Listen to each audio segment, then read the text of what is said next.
অসমৰ মানুহৰ মুডটো এটাই যে হিমন্ত বিশ্ব শৰ্মাক এবাৰ প্ৰতিহত কৰিব লাগে, হিমন্ত বিশ্ব শৰ্মাক এবাৰ ক্ষমতাচ্যুত কৰিব লাগে, সাম্প্ৰদায়িক ফেচিবাদী দল বিজেপিক এবাৰ পৰাভূত কৰিব লাগে আৰু অসমীয়া মানুহৰ প্ৰাণৰ দলবিলাক ৰাইজৰ দল, জাতীয় পৰিষদ আৰু তাৰ লগত ৰাষ্ট্ৰীয়তাবাদী দল কংগ্ৰেছ, গণতান্ত্ৰিক দল কংগ্ৰেছ, এওঁলোকক শাসনলৈ আনিব লাগে।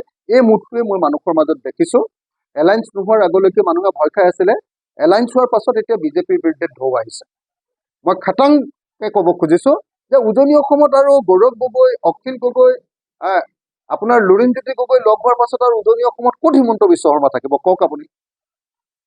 উজনি অসমটো কমপ্লিটলি চাফা কৰি দিছোঁ আৰু আপোনালোকে নিজে নিৰ্বাচনৰ ফলাফলত দেখিবলৈ পাব যে গৌৰৱ গগৈ, অখিল গগৈ, লুৰিণজ্যোতি গগৈ একলগ হোৱাৰ পাছত উজনি অসমত বিজেপি সম্পূৰ্ণৰূপে ধূলিচ্ছাত হৈ যাব।